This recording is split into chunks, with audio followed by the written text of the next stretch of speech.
भावातीतं त्रिगुणरहितं सद्गुरुं तं Namami.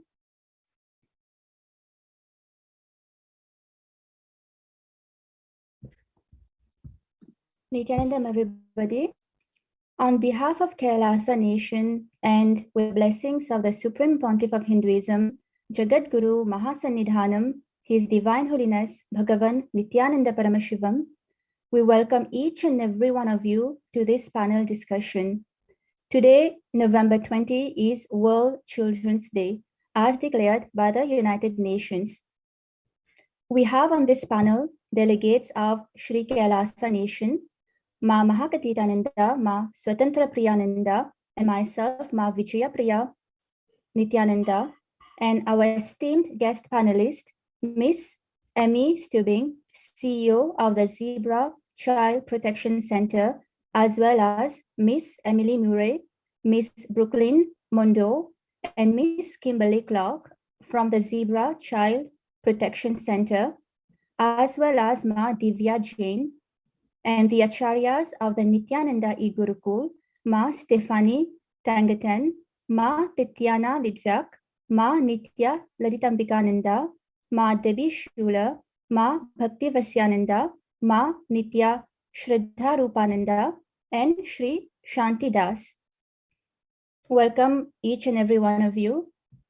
We have gathered today to discuss how we can together create a peaceful, safe, and sustainable world for our youth to reach its peak unique potential.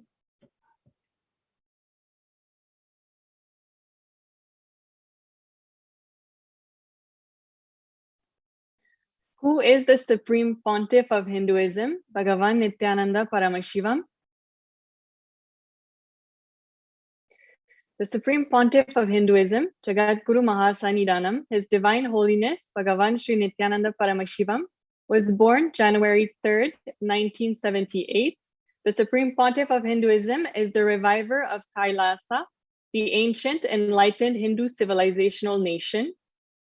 The Supreme Pontiff of Hinduism is the 1008th incarnation of Paramashiva as per Hinduism, recognized by his predecessors who are enlightened masters and adepts.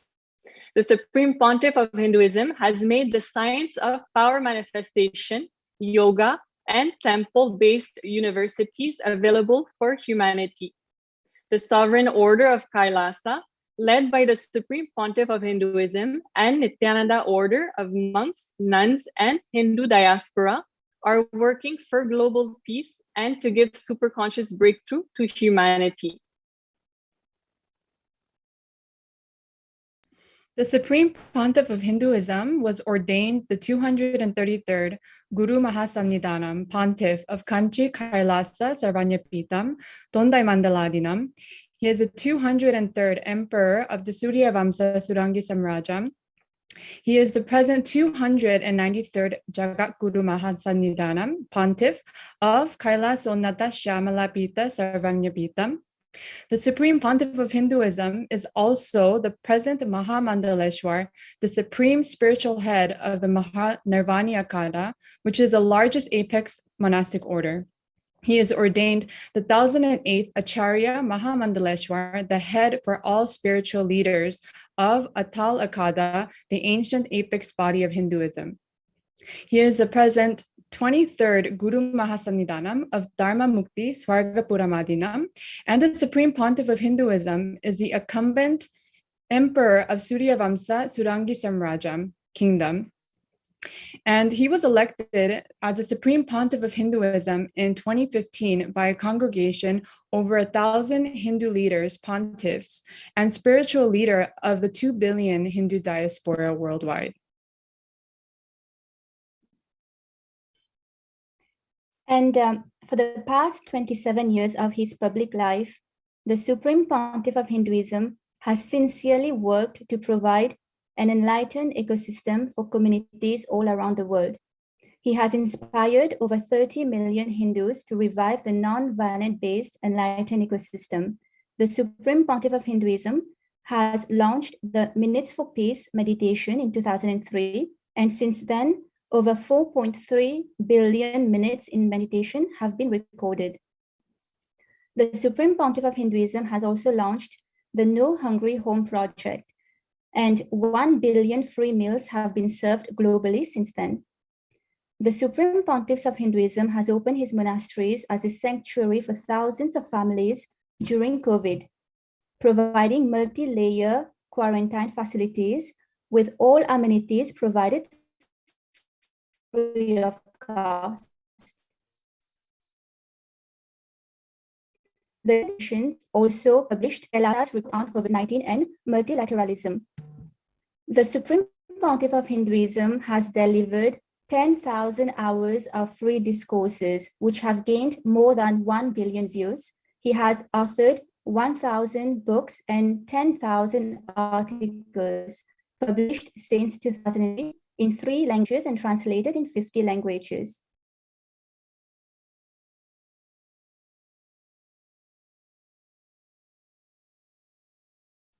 In 2003, the Supreme Pontiff of Hinduism founded the Nityananda Hindu University, the world's largest Hindu university with over 165 million enrollments, over 2,700 courses with over 450 extended campuses in over 150 countries, and over 10,000 hours of spiritual discourses on ancient, rare scriptural manuscripts. The Supreme Pontiff of Hinduism is a strong advocate of vegetarianism. He is a defender and upholder of women and LGBTQ rights. The Supreme Pontiff of Hinduism has built 11 temples in North America and 150 temples around the world, including Toronto, Los Angeles, San Jose, Seattle, Houston, St. Louis, Columbus, New Jersey, Charlotte, Phoenix, and Oklahoma. Over 10,000 free meals have been served daily, and over 250,000 programs conducted with free daily yoga and meditation classes.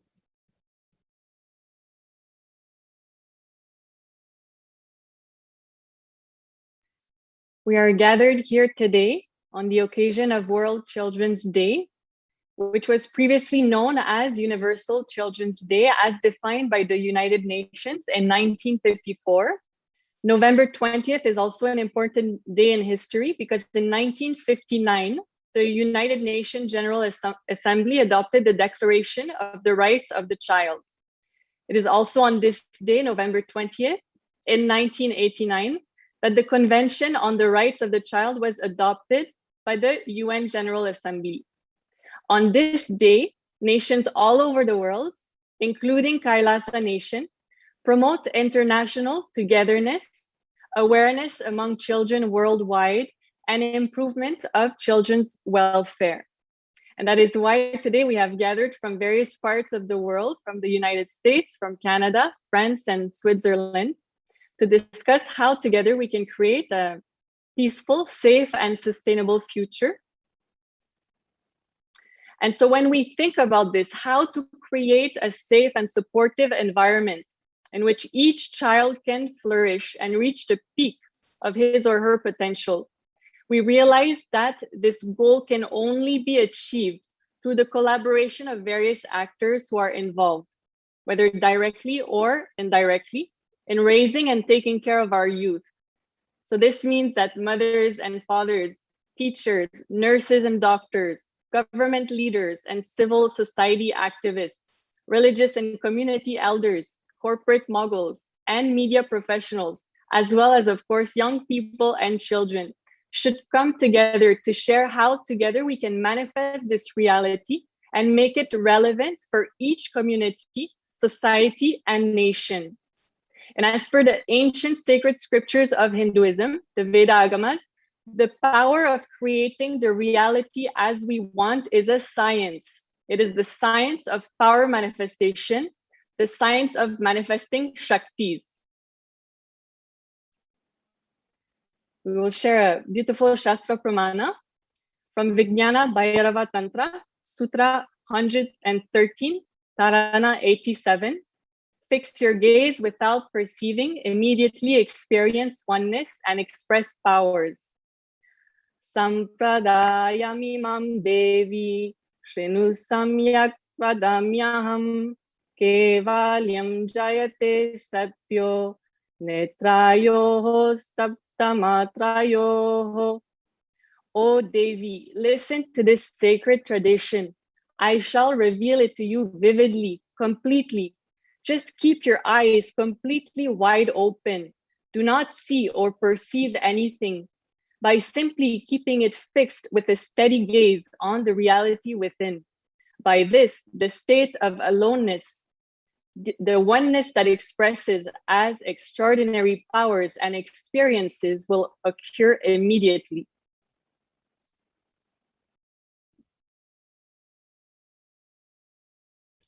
So this verse from our Hindu scriptures demonstrates how our sacred tradition carries the knowledge of the science of power manifestation, which enables us from the space of oneness with the whole to express powers and directly experience changes in our reality. Despite being from various backgrounds and coming from different parts of the world, it is safe to say that we all share a common vision of creating the best Vatavarana, which means environment or atmosphere in Sanskrit, for our youth to expand, thrive, and become responsible and enlightened leaders. We can see, and parents and teachers who are part of our panel can testify to this, that our youth is becoming more and more concerned with the state of the world, whether we are talking about violence, climate change, or other issues. Our youth wants to be part of the solution, a peaceful and sustainable solution.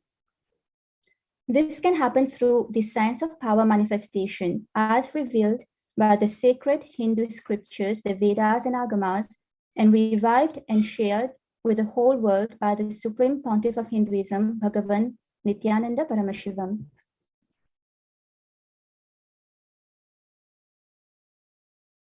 Now, you may be wondering, as a president of a country, as a CEO of a country, as a mother, as a father, as a child, as a teenager, as a child, how can the science of power manifestation help me create a powerful, a peaceful, and sustainable world for children?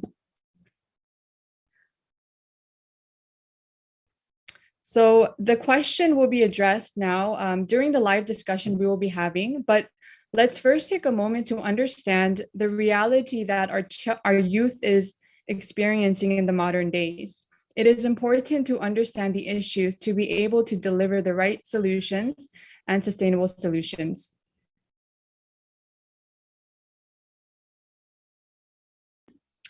What is the state of the world today?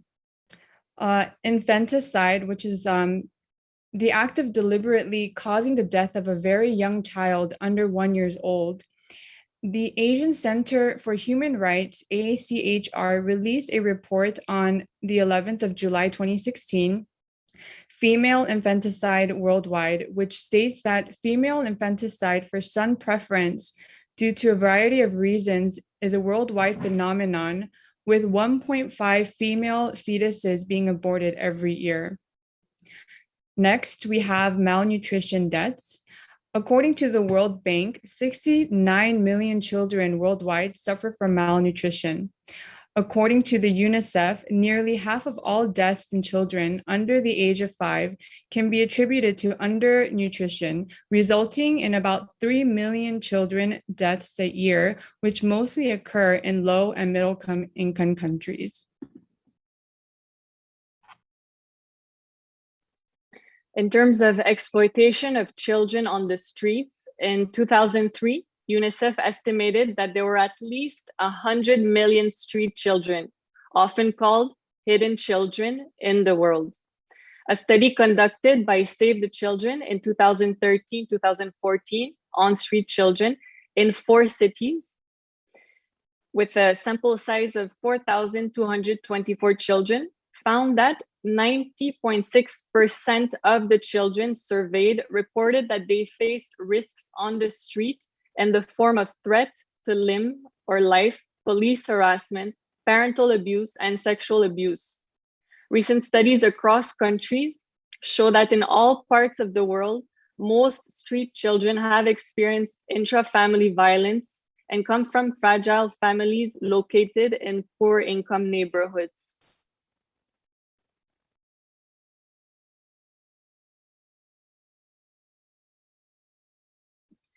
And in terms of kidnapping, trafficking in the begging industry, according to the National Human Rights Commission, up to 40,000 children are abducted in India every year, of which at least 11,000 remain untraced.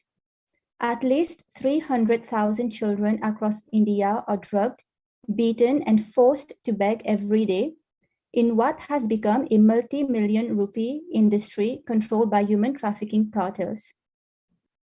In terms of physical, psychological, and sexual abuse, according to the World Health Organization, nearly 3 in 4 children, or over 300 million children aged 2 to 4 years, regularly suffer physical punishments and/or psychological violence at the hands of parents and caregivers. Globally, it is estimated that up to 1 billion children aged 2 to 17 years have experienced physical, sexual, or emotional violence or neglect in the past year.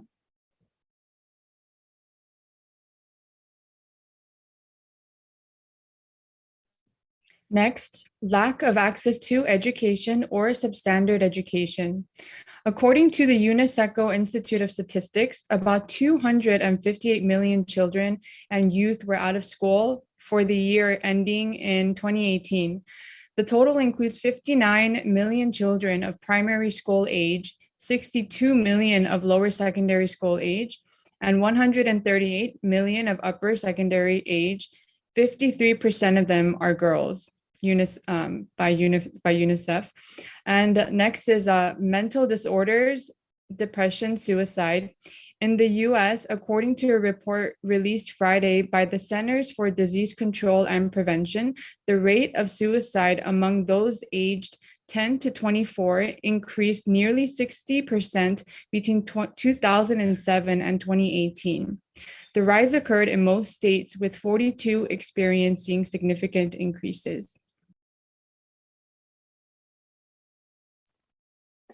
In terms of binge drinking, substance abuse, eating disorders, and teenage pregnancies, according to the National Center for Drug Abuse, drug use among 8th graders increased 61% between 2016 and 2020.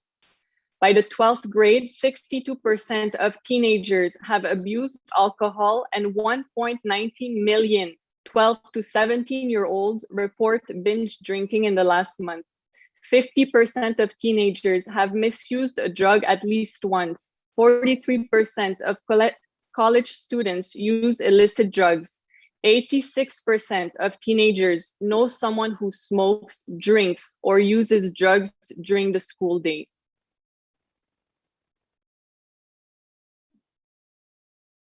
Next is cyberbullying. About 37% of our young people between the ages of 12 and 17 have been bullied online. 30% have had it happen more than once, and about half of LGBTQ+ students experience online harassment, a rate which is higher than average. So throughout the world, various organizations are committed to the common vision of supporting our children and youth so that they can flourish and reach the peak of their potential. And today, on World Children's Day, November 20th, Kailasa is delighted to welcome the Zebra Child Protection Center, located in Edmonton, Alberta, Canada, to share about their mission, which is to serve children and youth who have been impacted by abuse, supporting them through the justice and healing process with a continuum of multidisciplinary resources. We sincerely thank Mrs. Amy Stubing, CEO of the Zebra Child Protection Center, as well as Miss Emily Murray, Miss Brooklyn Mondor, and Miss Kimberly Clark for creating this short video we're about to watch. Child Protection Center. On behalf of the Zebra Child Protection Center, we would like to express our gratitude to the Supreme Pontiff of Hinduism and Kailasa for hosting this panel discussion on World Children's Day, bringing dedicated organizations, communities, and individuals together to discuss how we can create a peaceful, safe, and sustainable future for children around the world. We look forward to learning more about Hinduism and about the authentic Hindu education system. Next, my colleagues Brooklyn Mondor and Kimberly Clark are going to share a little bit more about the Zebra Child Protection Center. Thank you. The Zebra Child Protection Center is our community's response to child abuse. Since 2002, the Zebra Center has been committed to keeping children and youth in our community safe, and we aspire to create a future where every child and youth is heard, respected, and safe from abuse. We can't do this important work without the support of our caring community members. In 2002, 2,844 children and youth shared their story in a safe place where they were heard, believed, and supported. We work closely with our multidisciplinary partners to create an individualized support plan for every brave child and youth that comes through our doors. We are committed to being with them through the investigative, judicial, and healing process.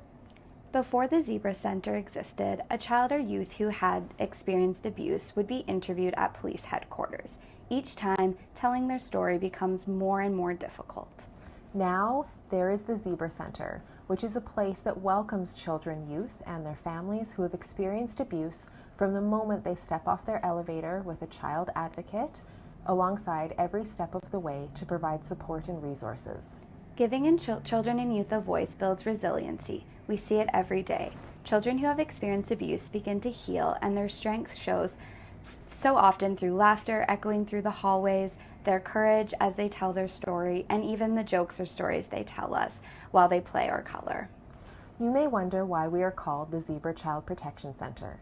In the wild, when danger appears, zebras form a protective circle around their young.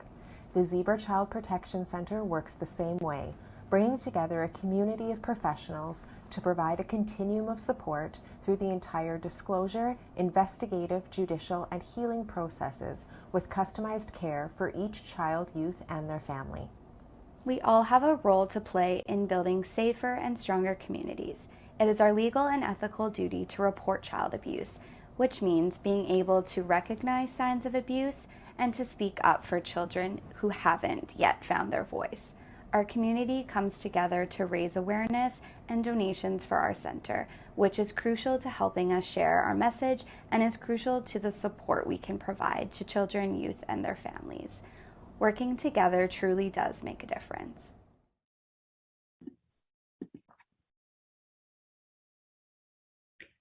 Now, we must also remain aware of the many aggravating factors which can make a distressed youth tip over the edge and enter into destructive behaviors, whether to himself, herself, or to others. These factors include, but are not limited to, fear, sibling rivalry, issues at school, warring parents, dysfunctional families, single parents, fear of punishment, death of a loved one, distressed parents. And what we have spoken about, this is not even an exhaustive list of the violence done against children worldwide, but it clearly shows that change needs to happen urgently. I've seen many times. Yes, so before entering into today's discussion with our esteemed guest panelist, we'll be watching a short video in which the Supreme Pontiff of Hinduism explains what a golden childhood truly is.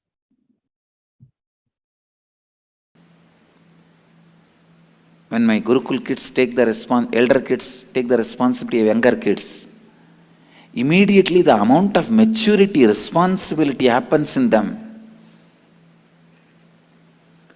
That responsibility brings so much maturity.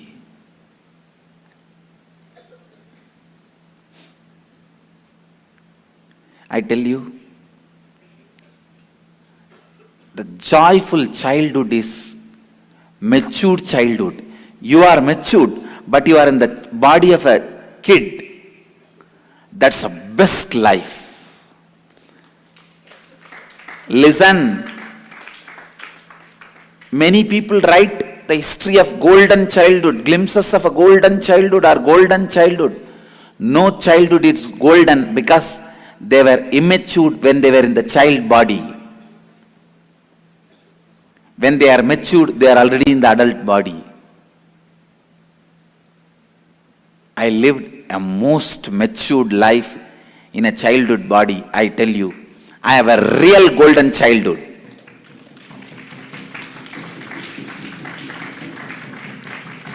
Golden childhood is child body, matured being. When a matured being lives in a child body, that's the golden childhood. You will be as innocent as kids, as enlightened as more than any adults.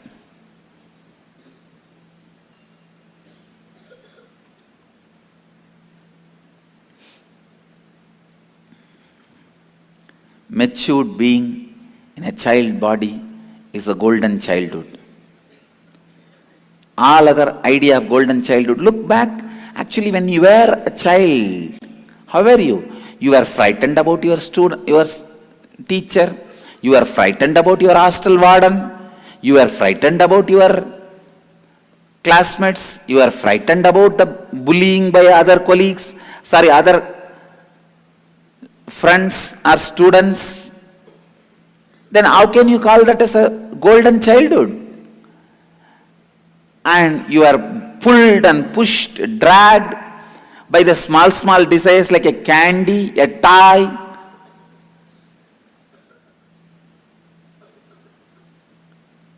You have so much of incompletions when you are a child. How can you call that as a golden childhood? No. Matured being in a child body is the golden childhood. That is golden childhood. I tell you, I had golden childhood. I am giving the authentic golden childhood to my kids in the Gurukul.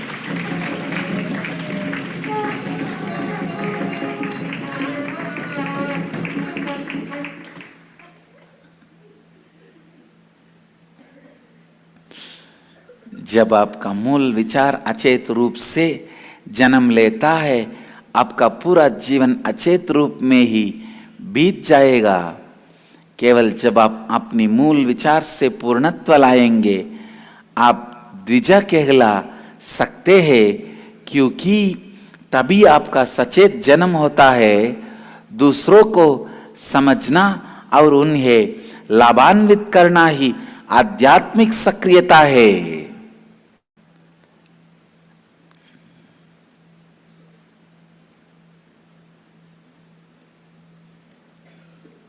Even if you carry one powerlessness, your life cannot be called as golden. The normal kids have so many powerlessness. If you look back at your childhood, you had so many powerless moments. Then how can you call that as a golden childhood? No. It is only your fantasy. Your childhood becomes real golden childhood when it is full of powerful moments. No powerlessness. And I give this as a command to all my Gurukul kids. Understand? No powerlessness any moment of life.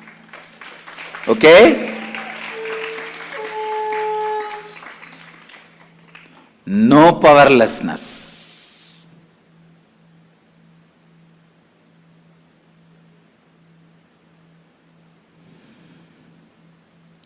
Life should be full of energy and powerful.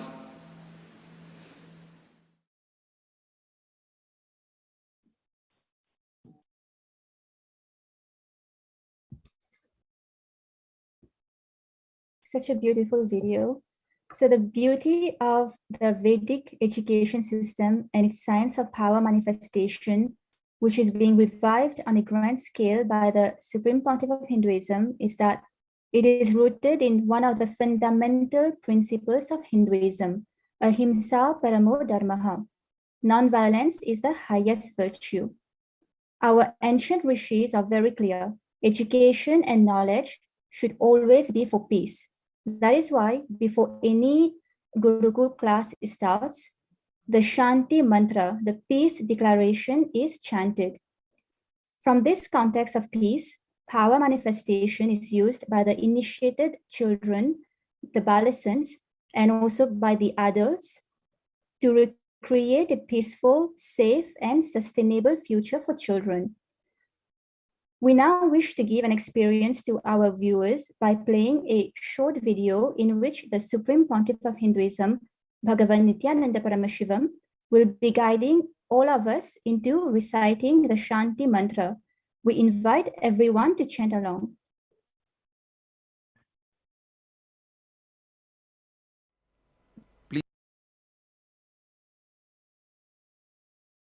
Please recite the Shanti Mantra of Kathopanishad along with me. Om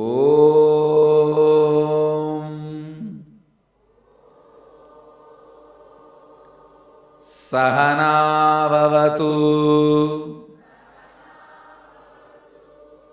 Sahano Bhunaktu Sahaviryam Karavavahai Tejas Vinavaditamastu Mavit Vishavahai Om Shanti Shanti Shanti. This verse explains the context of Gurukul. Listen. This verse explains the context of Gurukul. Gurukul means, the literal meaning of the Gurukul is Guru's home. Please understand, in the Hindu tradition, family is the nucleus. You demolish any thousands of number of temples, you burn any thousands of number of scriptures, as long as the family system is alive, we will stand back. We will come back. Because Sanatana Hindu Dharma values are transferred through the family tradition, the Gotra.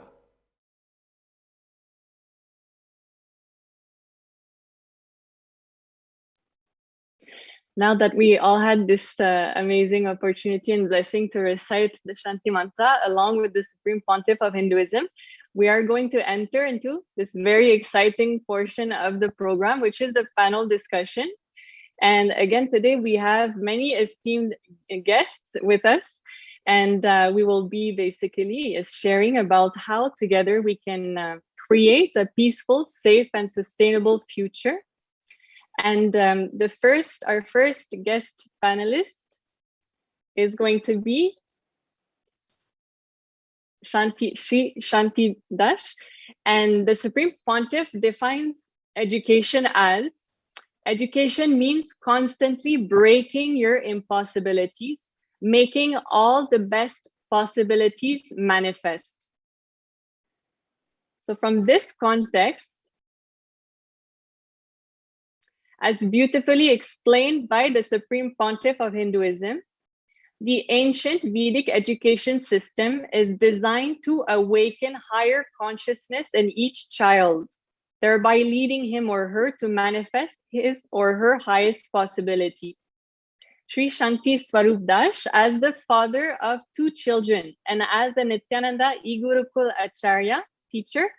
Could you please share and expand on the roots of the Vedic education system and share about the role of the Guru in the transmission of knowledge? Thank you, Ma. Thank you, Ma, for giving me the opportunity to be part of this discussion. Sure. As we discuss about Vedic education system, in essence, we are talking about Gurukul education system. And for time immemorial, this is the only education system that was known to Hindus till 1800s. So this education system was very much in practice about 150, 200 years ago by maybe about, if you look at India, maybe about 30% of the total population of the planet, 30 to 40% of the total population of the planet. So it is very much, it was a mainstream education system. That is how authentic it was. And in this education system, every child is given the means to achieve his or her possibilities in a very fearless way, because the essence of the education system starts with a sacred understanding of the you are the celebration of cosmos. So you are the existence that you're celebrating yourself. So there is no external thing that you have to fear about. So that is the essence it starts from. So that is what is ingrained into every child that goes to this education system. That brings a complete completion in him. So when he is completely fearless, whatever is manifesting out of his comes out of that fearless joy. And just to give you an example, today I just read an article. I just came across an article. One of the Susruta is one of the premier institutions in Australia. They declared Susruta as a father of medicine. Susruta is a 10,000-year-old rishi, father of surgery. He's declared as father of surgery. He's a 10,000-year-old surgery. And 10,000, Susruta was maybe 10,000-year-old back. He was a rishi who is attributed to the father of the surgery. That is the kind of individuals Gurukul produces. And if you go back recently, you will find a lot more instances. Aryabhat, the father of calculus, that you can think of. He also went through the same Gurukul education system. And in the Gurukul education system, as we discuss it, Guru, as Swamiji, as Supreme Pontiff of Hinduism, just recently mentioned one of the video clip that we were watching, it is the Guru's home. So that is where he's inviting all his disciples. And it is in that atmosphere, in that Vatavarana, he's transmitting the knowledge to them. So in Gurukul education system, one of the essential aspects of education is experiential transmission of knowledge. That is where Guru plays the most important role.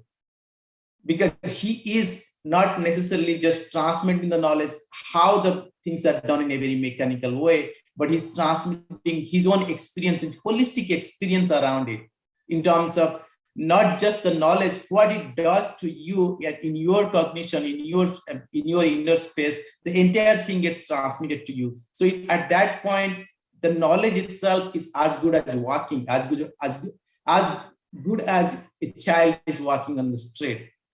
And the power, one of the critical aspects of Supreme Pontiff of Hinduism is introducing power manifestation as one of the means to quickly make this cognition shift in any individual that any individual, not just a child, but any individual that comes across through this system. With this, I will end my discussion. If you have any more questions, please let me know. Thank you so much for this powerful sharing. Actually, the Supreme Pontiff of Hinduism has also said that even incarnations need to attend the Gurukul, because that is the way actually to see how to reproduce this science in others. And so even Lord Krishna, Lord Rama had to go to Gurukul. That's how powerful this Vedic education system is. It's so the Supreme Pontiff of Hinduism says it's mandatory. Gurukul is mandatory in the Vedic tradition. Beautiful. Thank you so much. Thank you.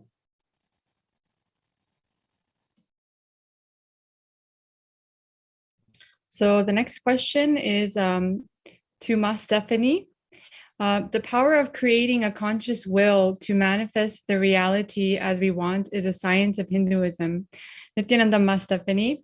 So as a neurocognitive scientist from Switzerland who has done research on meditation, and as a Nityananda E Gurukul Acharya teacher, and as a mother, could you please share how the Gurukul lifestyle is rooted in the science and how, based on scientific facts, the ancient Vedic lifestyle is necessary to create a peaceful and sustainable future?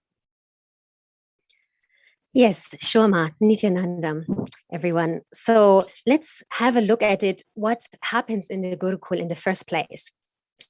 So basically, what the Supreme Pontiff of Hinduism just also stated in the video that we just have seen, it is the home of the Guru. Who's the Guru? The Guru is the one who brings us back into the light. And being in the home of the Guru means that we are connecting with our highest potential, with the highest energy, and with the highest expression of ourselves.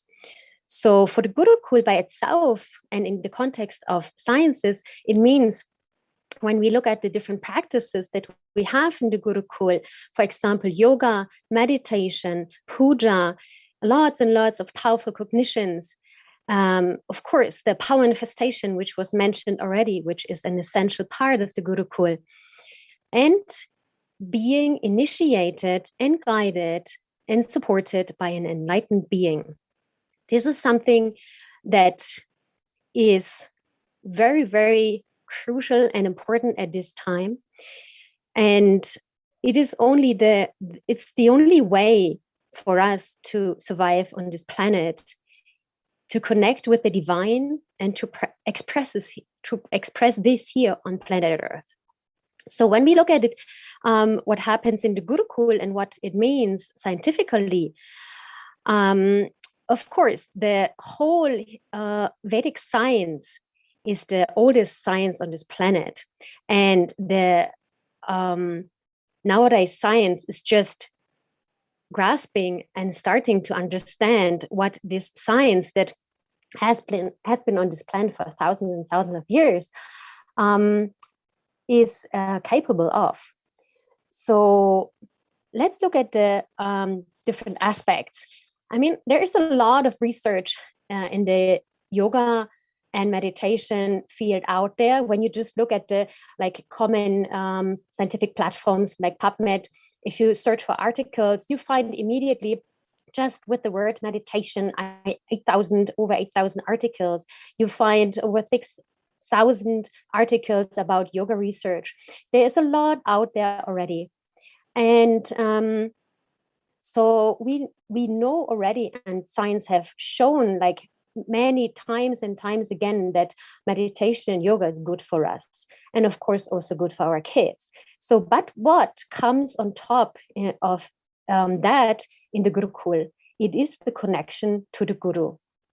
And it is the connection to the divine energy and to our highest potential.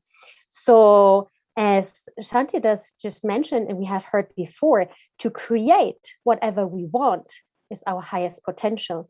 To be whatever we want and what our highest potential is the highest expression that we can have. The Gurukul supports that in many, many ways. So one of the essential is, of course, the connection to the Guru. And this we practice in the Gurukul through many ways, through the power manifestation by itself when the divine flows through us. Scientifically, we would look at, of course, first of all, the body, the brain, and maybe the energetical system. And science could show that the initiation by a master leads to a huge flood of energy through the whole body and into the brain, which is the awakening of the Kundalini Shakti, the cosmic energy. When this floods the brain, all sorts of parts of the brain get awakened, and they also come into their highest or higher potential. So many parts of the brain get awakened, healing energy floods the whole body, and we come into our potential, the DNA gets awakened, and many studies have shown that also. So there has been done some research also in the programs that the Supreme Pontiff of Hinduism has conducted, the Inner Awakening programs, for example. There have been many studies and research done in that direction that it could be shown that the brain really gets activated, the DNA gets initiated and also activated more. There is the so-called telomeric activity, for example, that gets awakened, that basically keeps us young, and also the mitochondrial activity. This is the parts of those are the parts of the cell that have to do with energy supply. So the mitochondrial activity also increased through initiation and the power manifestation and the programs about 1,000% and more. There are many other studies that have been done also on the kids of the residential Gurukul, the adolescents, that could show that not only the memory increases significantly, and they have a huge capacity in the range of geniuses, but also that like other components in the behavioral scale, psychological things, many parts have improved. And like those in the management field most probably have these terms like very like prominent, like for example, the delayed gratification. They had a huge increase in that scale as well. So it could be shown not only through the programs that the Supreme Pontiff has conducted throughout the decades, but also through research that has been done on the Gurukul kids by itself. That the system, the Gurukul Vedic system, and the practice that is conducted there, and practice, that it shows a overall change in the body. Healing is happening. The brain gets activated. The dormant parts get activated. It leads to higher thinking. For example, the frontal cortex, the prefrontal cortex, and those areas that are connected to higher thinking, they get more activated. And other parts of the brain decrease in activity, like the parts that are connected with fear or other things. And like beside all these beautiful findings, nevertheless, what happens also for the kids, they become so empowered. And this, I say as a Gurukula Acharya and also as a scientist and as a mother, the kids become so alive and so activated, so life positive, so healthy, so powerful, that they know they can manifest whatever they want. And I think this is one of the crucial parts that we see in other education systems, that the kids are like so depressed and they cannot do what they want, and there's a lot of frustration and all of this. What happens in the Gurukul, the kids really start to become alive and to do whatever they want. There are even some testimonials out there where the adolescents have connected with roses, with flowers that have thorns. And as soon as the Gurukul kids, the adolescents, have connected to these plants, these flowers, with their really blissful and calm energy, the roses have thrown their thorns away. So, and with all this, we are influencing our surrounding, and also research that has been done on water, for example, water crystals. You most probably know about the research, the Emoto research, where Emoto, a scientist, had investigated the water crystals, for example. Just only speaking positive or negative words, things in a positive energy or way or a negative way, influence the water crystals. And we are like out of 80-90% of water. If that doesn't have an impact when some teacher screams at us in a negative way, or when a teacher supports us in whatever we want to express, in our creativity, in our highest potential, and so on. This is what we are doing in the Gurukul. We're supporting the kids in all these dimensions. And actually, we are just the channels for the Supreme Pontiff, who is there as an enlightened being and is working through all of us. So connecting to an enlightened being brings the kids into the highest potential and state and space that they can express. And that brings a huge capacity for them in life and to manifest whatever they want. Yes. Thank you so much, Ma Stephanie. Yes, thank you. You highlighted so many important points here, and the feeling connection, which is establishing the feeling connection. We all feel like Gurukul kids here, and that is so unique to Hinduism. And Swamiji, the Supreme Pontiff of Hinduism, is able to transmit the science and make it so available to humanity, which is extremely rare in this crucial time. So thank you so much, Ma.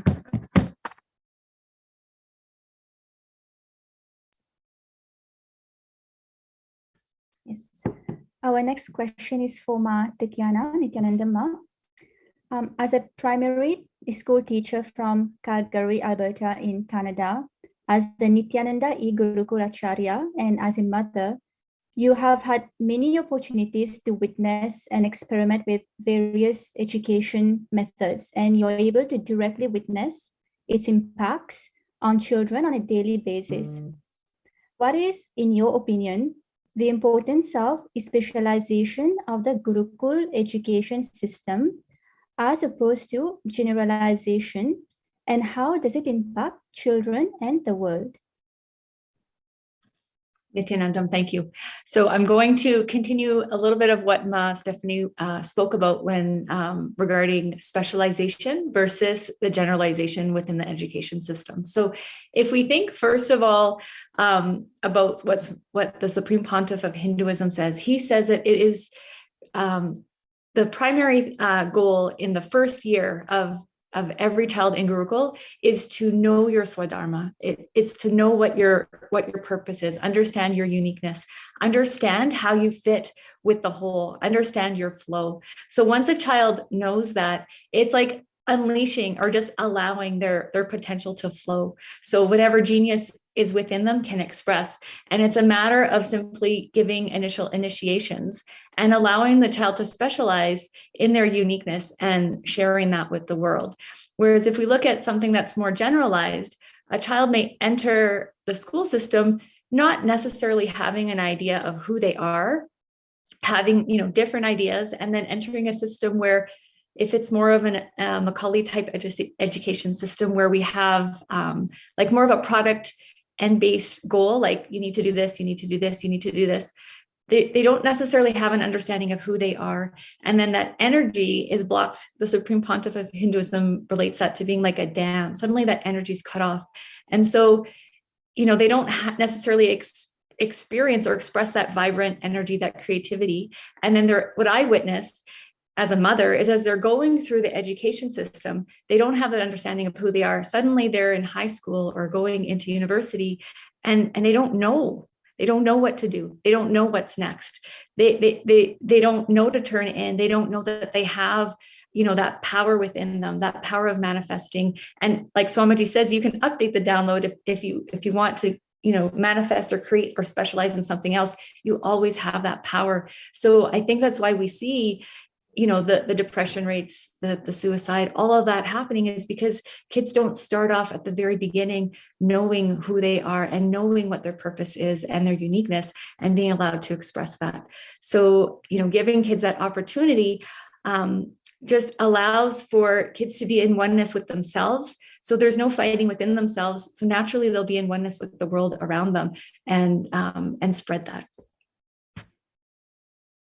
Yes, Ma, what you shared is very important. And if every child could receive this education, Gurukul education system, which is what you are doing and the panelists here are doing, even though they are not able to physically attend the Gurukul, but through the online e-Gurukul, they are able to receive the initiation of the Supreme Pontiff of Hinduism.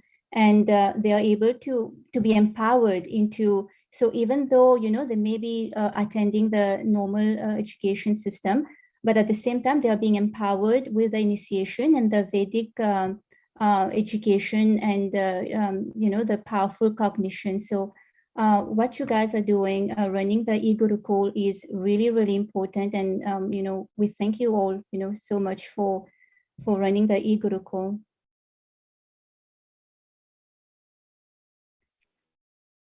Thank you so much. I wanted to highlight also, Matitana, you quoted one of my favorite, most beautiful quotes I feel that the Supreme Pontiff of Hinduism has shared with the world about children, how in Gurukul, the children have the freedom to explore. So it's not like a dam, like you were saying. It's the Supreme Pontiff of Hinduism says it's an embankment for the wild river. Like Master Pani was saying, the activation becomes so intense to the initiation of the Guru, and that energy is allowed to express under the guidance of the Guru, which allows the child to reach his or her highest possibility. Thank you so much. Our next question is for Ma Lalitambikananda. So one of the greatest contributions of the Supreme Pontiff of Hinduism to the world through the revival of Kailasa and the ancient Vedic education system is the science of completion and powerful cognitions.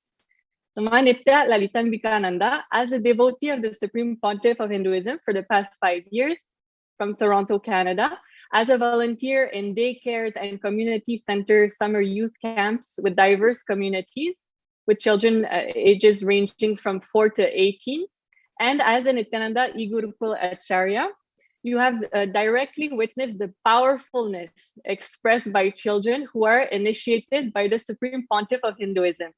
So could you please share how the initiation from the Guru into the science of completion and powerful cognitions is not a luxury in today's world? As we have seen from all the statistics in the beginning, it is an absolute necessity. If you can please share your views on that. Nityanandam, everyone, and my deepest gratitude at the Divine Lotus Feet of the Supreme Pontiff of Hinduism. The Macaulay system has set society to fail in the rat race which it has created. It's no coincidence that the Gurukul and the libraries of Hinduism have been attacked.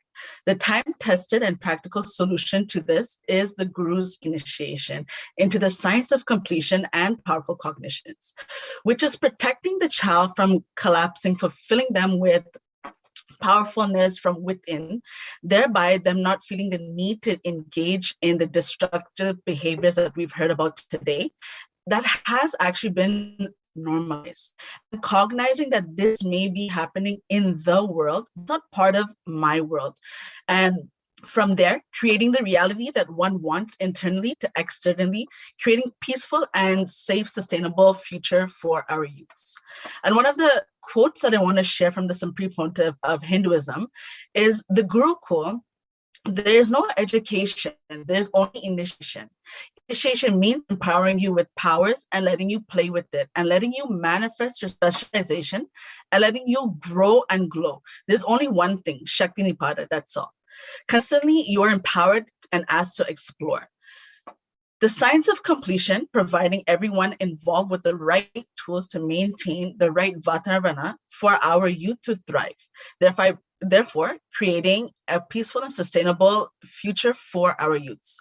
So the science of completion can be used to complete negative emotions or blockages that you face in day-to-day life. So now we're hearing a lot about anxiety, anger, depression, boredom, laziness, even to relationship problems. So this is a practical solution. So we're in a society that I've seen is very much problem-based and not solution-based.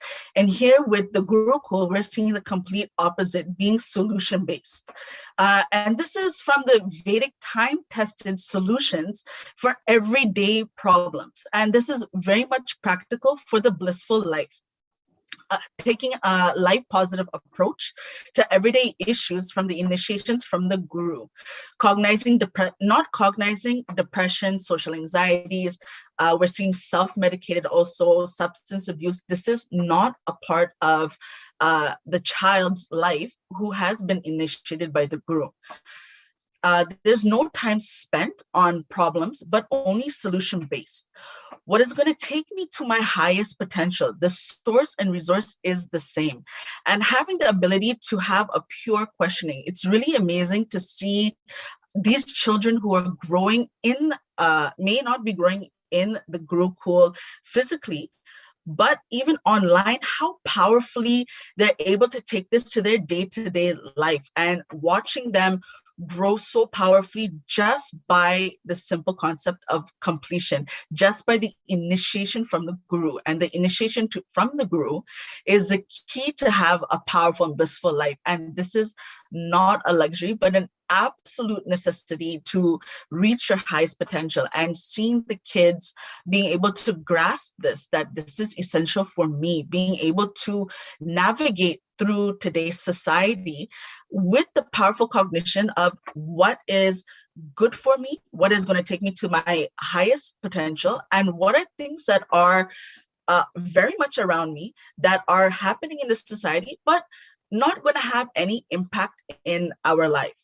And just want to use one of the examples of one of the children recently, looking at further education and the society that they have to be in, and trying to make a decision of what is the best education for me? What are the pros and cons? And it was really amazed to hear one of the children share with me that I noticed in the first year in one of the top, what is considered one of the top schools, they're having, after their first year, their marks are dropping and they're not able to sustain what they've come into. And some of the problems were this depression, anxiety, self-medicated substance abuse. And that child saying to me that this is not part of my life. I'm not going to have any of these issues. So I'm going to be successful in my further education. It is amazing to hear a child, as much as, we're hearing the Supreme Pontiff of Hinduism teach us, and it might just sound as a concept, but practically these children are using the initiation and powerful cognition in their day-to-day life, and watching them live this blissful life. So definitely, this is not a luxury anymore. It is an absolute essential for us to reach our highest possibility, for the children to reach their highest possibility. Thank you so much, Ma Lalitambikananda. Actually, you highlight, yes, again, very powerful point, showing how it is very practical, right? And when you share about the child knowing what they're going after, and having that confidence, powerfulness that they are going to be able to manifest it, it reminded me of the teachings of the Supreme Pontiff of Hinduism about the real freedom, the swatantra that is given in the Gurukul to. So knowing what is everything. So thank you so much, Ma.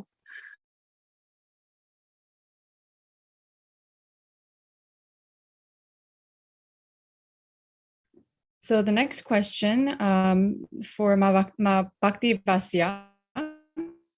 Another unique aspect of ancient Vedic education system is a traditional 64 Vedic arts, which are integrated into the Nityananda Gurukul curriculum. Ma Nitya Bhakti Vasyananda, an ordained Nityananda Yoga Acharya from Texas, USA, educated in the carving deities, doing deities in clay, or painting the deities. This is to evolve a brain, the completion, patience, will persistence, where pure consciousness can reflect and mirror the neurons can happen. And this is exactly what the children get to experience during any of these 64 Vedic art classes that the Gurukul hosts for children, such as I have enjoyed being able to host with the children the deity sculpting classes, giving them a hands-on opportunity. When the children come in to Gurukul, they are immediately enveloped into the warmth of the Guru, as we have all stated here today, how it is coming into his home, coming into his space of oneness. We are immediately wrapped in his hands into the most safe space in a time in society when the children are at so much troublesome risks in the outside world. The Gurukul gives them the space where they are able to come and be their most powerful and have it become actually parts of them through their creation, through the visualization that they manifest into the different Vedic arts. It actually is a constructive play that becomes the appetite for them to be the genius that they are, that they is their highest possibility. It gives such a feeling of bhakti through the children. They develop that feeling connection to the guru and to the different arts that they are manifesting powers through. The power manifestation happens during that time also. It becomes a time when the brain is able to reconstruct through a healthy circuitry through the power manifestation. The mirroring of the neurons through that space of oneness with the Supreme Pontiff of Hinduism allows the young brain to grow in such a healthy and strong dynamic that the children just are not having that opportunity in the outside world. This is something that they are developing, that deep feeling connection to the divine. And that is such an important part of today's life. All the things that we've discussed with the children having the yoga, the puja, all the different aspects that the children are experiencing with the Sanskrit alone that is instilled through all of these rituals and practices is scientifically proven to have an effect upon the brain that will allow the highest potential to happen to any individual. So all the different arts that have been experienced, the children absolutely love to do as well. It is a temple lifestyle that they are learning through the play, through the different activities that they are allowed and given the beautiful space to do.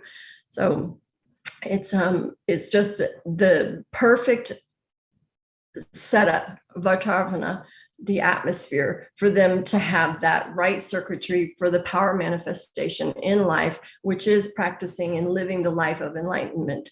And it is giving them that golden childhood that Swamiji spoke on earlier. It is giving them that chance to manifest in more ways than one, all of the different places and people that they are around in the healthy environment through the Gurukul system. It is something that is desperately needed in today's time.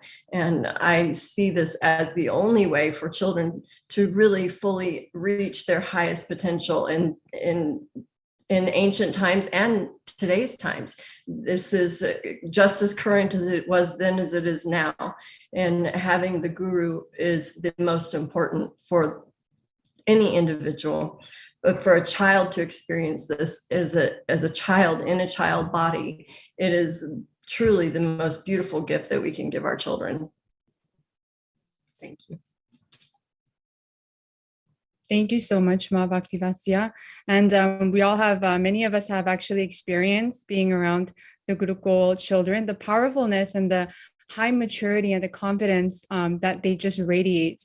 And it's truly inspiring and is a powerful example of Gurukul providing the right foundation and the right Vatavadana, the ambience for these children to develop. Thank you, Ma. Thank you. Our next question is for Ma Devi Shrula. So earlier, the Supreme Pontiff of Hinduism, we were chanting along the Shanti Mantra, and the Supreme Pontiff of Hinduism explains that the first thing that the rishis are doing is making a will, a conscious will. And the first thing that they are teaching us is how to strengthen our limbs, our listening, our seeing, our body, our mind, our vital life energy, strengthening all of that to create a will to mature and strengthen the body and mind. And the Supreme Pontiff of Hinduism shares that for the right strategy to happen in us, we need to be informed of the basic truths. Sarvam Brahmopanishadam, everything that exists is consciousness. So Ma Devi, based on your experience as a Nityananda Gurukul Acharya from the United States, and as the mother of two soon-to-be teenage girls, how important is it for them to be taught at this age that everything is consciousness, that they're not just this body or mind or emotion, they are pure consciousness. and they have the power to create that conscious will to manifest the reality as they want. How would you say that is, how important is that in their lives? Nithyananda, pranams, Supreme Pontiff's feet. Thank you very much for having me here today. Masatanta Priya, I mean, all of this just ties in so beautifully. I mean, I'm probably going to be saying some of the other things that other people have already mentioned. So, but yes, to create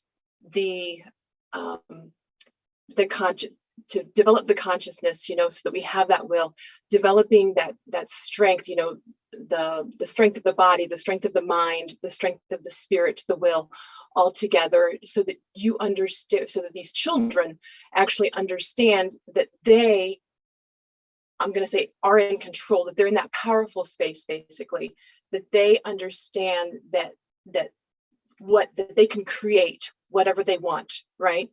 So it is very important that they learn this at a young age, especially, you know, children becoming teenagers like I do have, so that they can actually live the more peaceful, safe, sustainable life that is very much needed today.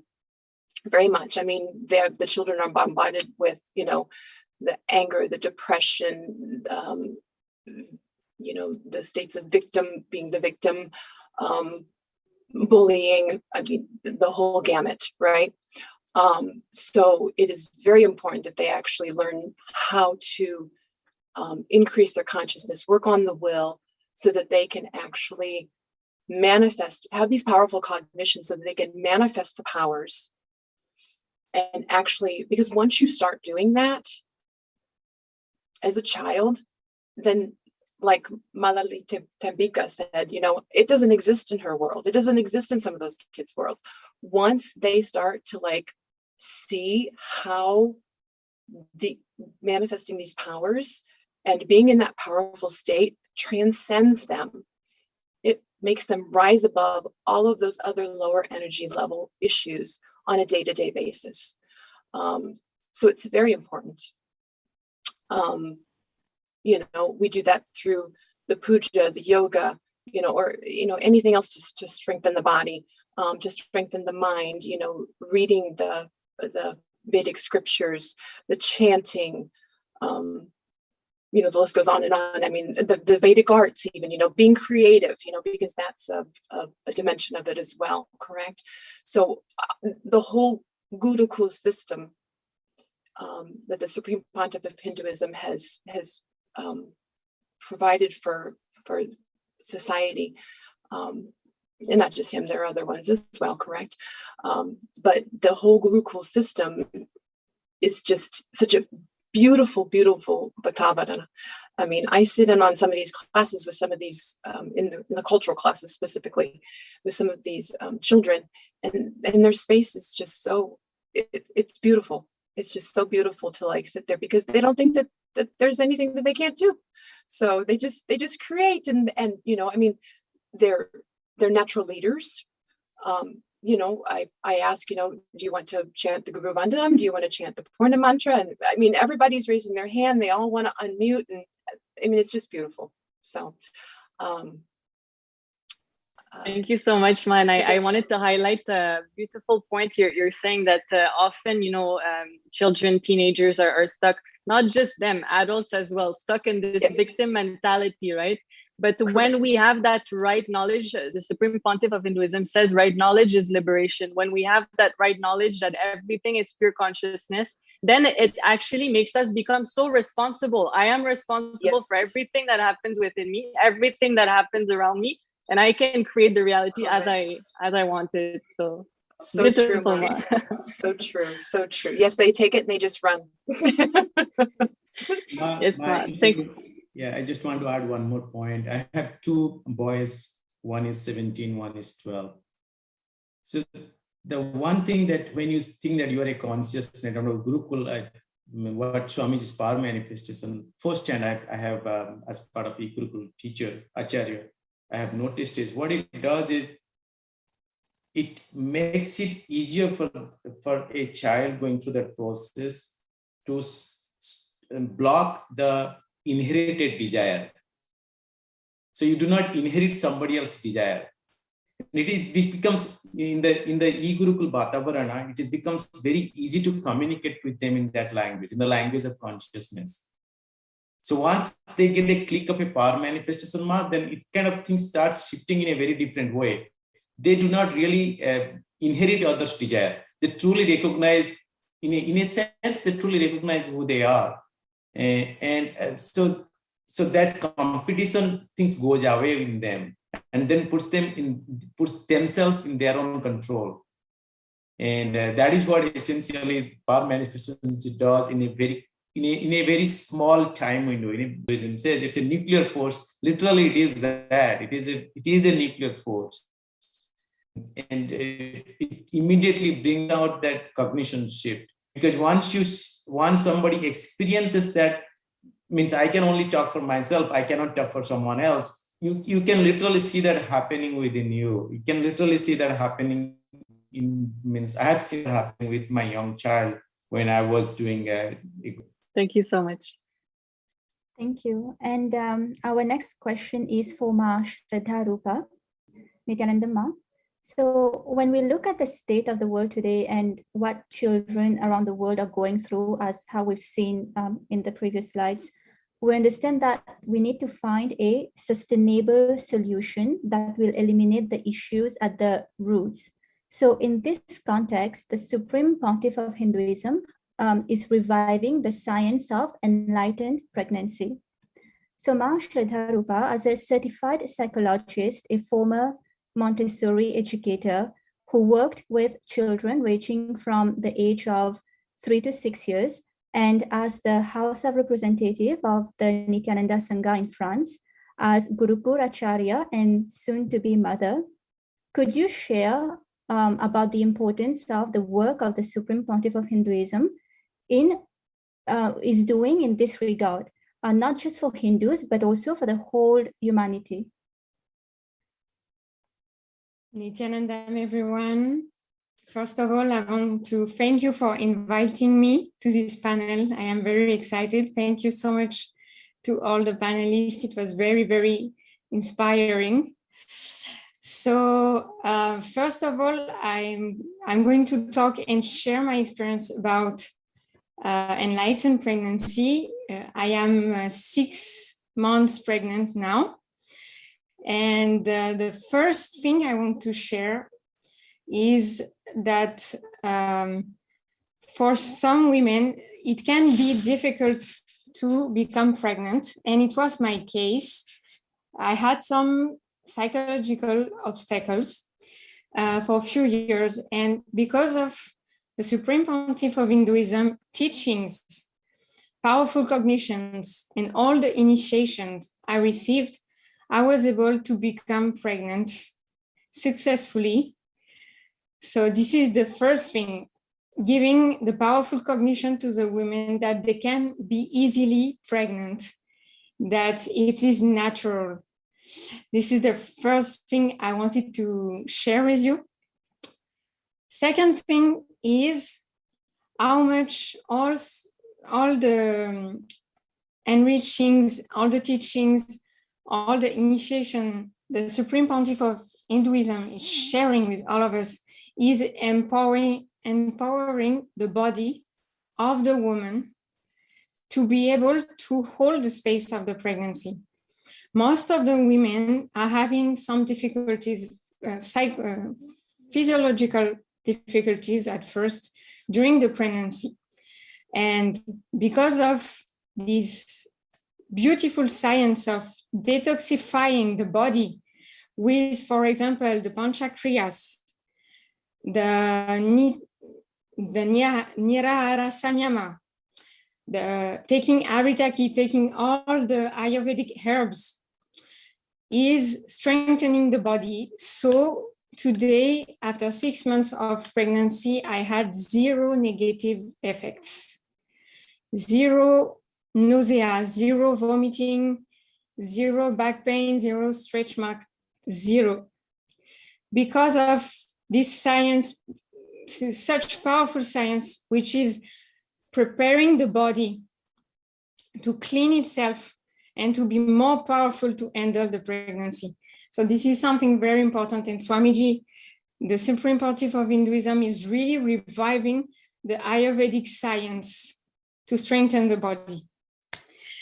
And also, all the teachings from the Sanatana Hindu Dharma are really empowering. For example, completion is really helping to prepare the woman to welcome the newborn with the best mindset. And also it prepares to not be afraid for the delivery. Because I know many women can be afraid of that because especially when it is the first time, and it is my case, it's unknown. So you don't know what is it. So you can experience some anxiety, some fears, all of that. With the teachings of Sanatana Hindu Dharma, all the powerful cognitions, all the initiations, you get so strengthened. You are so self-confident with yourself. And this is the way I feel today. There is no fear. I know my guru is there for me. I know the Shaktipada is there. It means that constantly is empowering me to be very powerful and to not be afraid.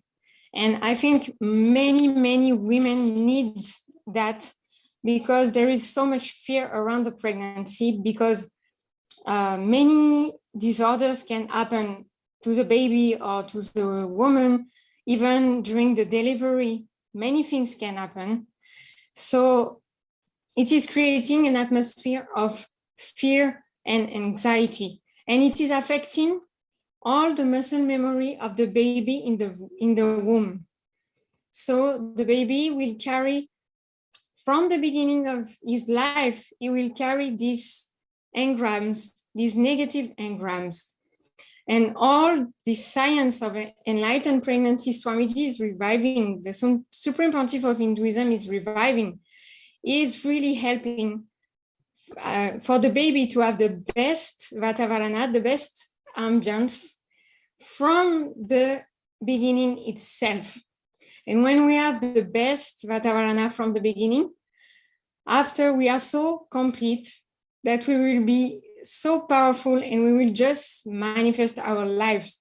And we will not have to do all that we have to do as adults today, like completing all the patterns, all the root patterns and everything. So this is really the future of humanity.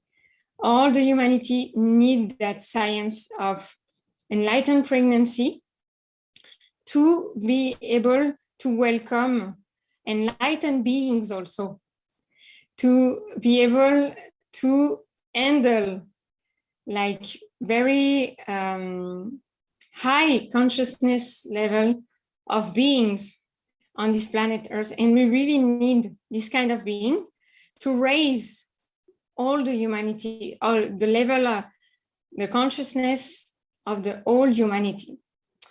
And also the Supreme Pontiff of Hinduism is sharing many powerful cognitions on birth, how it is happening exactly. For example, the fact that the soul is entering into the body at the time of the delivery. This is something very, very important. Can you imagine if all the women in the world understood that, know that abortion could be a little bit more smoothly? I think it could really help them to understand and to go through and to digest the whole experience, I think, more easily with more consciousness, for example. And also as soon to be a mother, I am benefiting a lot from the e-Gurukul, which is such a beautiful space. Just being with the kids, with their innocence, with the way they manifest the powers of the third eye so easily. the way they just play and they just unclutch from everything is really, really inspiring me. So I really recommend all the families, all the pregnant women, everyone to join the e-Gurukul. From your home itself, you can benefit from this. You don't even have to go to India or anywhere else. You just need internet connection and computer, and that's all. And you can benefit from that. Thank you so much. Thank you so much, Ma Shraddha Rupa, for sharing. And I want to add that the mothers who go through the enlightened pregnancy deliver babies who are enlightened. And the way to check is, normally babies would be born with the fist closed, meaning that, they're coming with some karma. But the enlightened babies, their fist would usually be in some mudra, So this is the way to check. And the enlightened pregnancy is actually something extremely rare because the initiations and the processes that the mother goes through can only be given by an avatar. And the last avatar, Purna avatar, that happened was Lord Shri Krishna 5,000 years ago. And now we have the Supreme Pontiff of Hinduism, Sri Nityananda Paramashivam. So it's extremely rare to have the enlightened pregnancy. And yes, so everybody, it's very important for, the mothers out there, who wants to get pregnant to go through the enlightened pregnancy, because this is going to help in raising responsible future, responsible citizens and even politicians, for a sustainable and peaceful world. So thank you so much, Ma, for sharing. And our last panelist, she wasn't able to make it live today, but she has shared with us a beautiful video. And we would like to thank her, Ma Divya Jain, for taking part in Kailasa's live panel on World Children's Day. Ma Divya Jain is a biotechnologist and the mother of 2 young girls. She converted to Christianity in 2013 and came back to Sanatana Hindu Dharma in 2020. And so we have asked the following question to Ma Divya. Based on your experience and what has been shared today, what is the importance of the revival work of the Supreme Pontiff of Hinduism through Kailasa? And how can the Hindu education system and the Hindu ecosystem as a whole be the solution for a peaceful and sustainable future for children and the world at large? So we will now be listening to Ma Divya's sharing. Next slide. Nityanandam, everyone. I think a practical example can be the best example. Let me start with my experience of eating unhealthy food, and because of which I developed bloating and gastritis and many other problems. I decided to go on greens, salads, native grains, lot of water, eating and chewing my food properly. All of it helped in subsiding my problems of gastritis and bloating. But due to the routine, I went back to unhealthy habits of eating, and eventually all the problems came back. Then I decided to revive the healthy eating habit.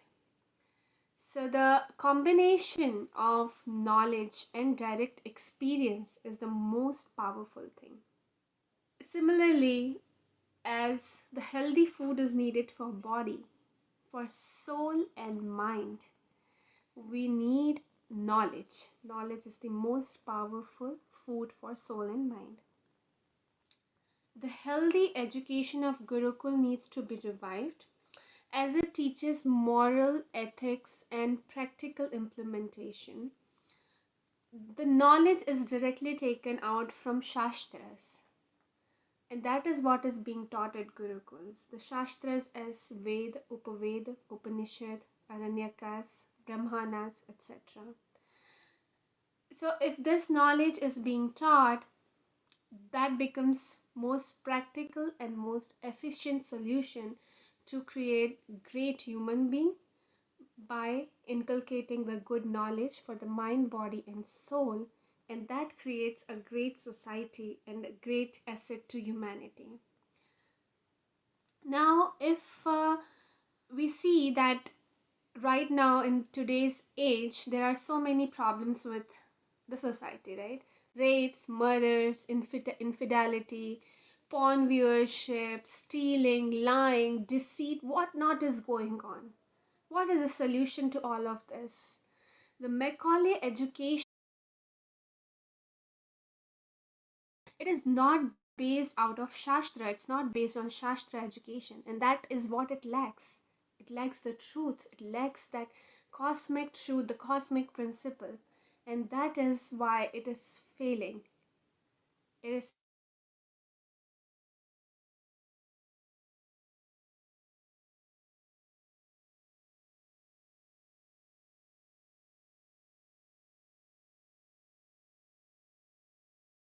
needs to be revived. The trading of Hindu ecosystem where all the Hindus are involved and they're doing trades with each other, or in other formats like education, living, it needs to be Shastra based, and then only that we will be able to revive the beautiful humanity or the higher consciousness of the humanity that we want or that we are striving for. And thus the revival work of Bhagavan Nityananda Parashivam is so important. And with this video, I want to thank and take an opportunity to thank you, Kailasa, for inviting me on this panel. This is Divya Jain.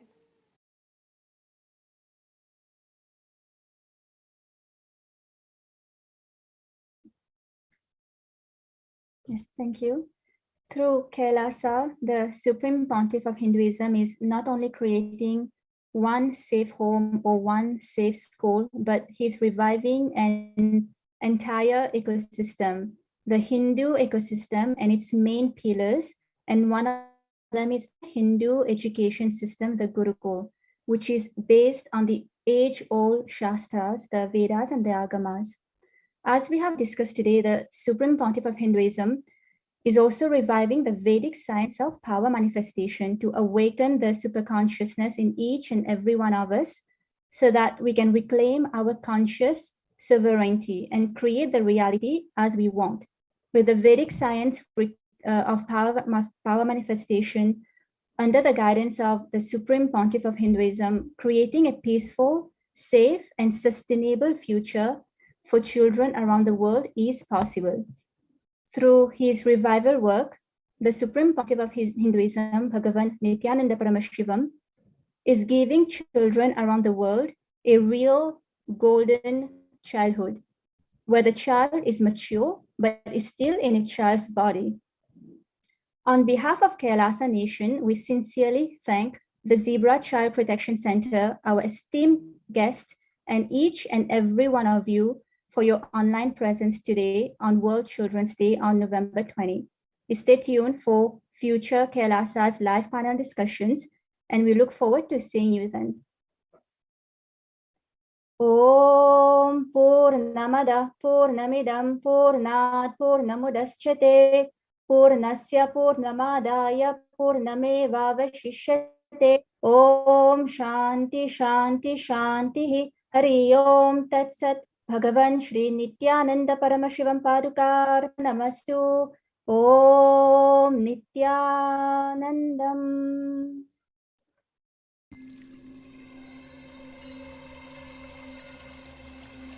I welcome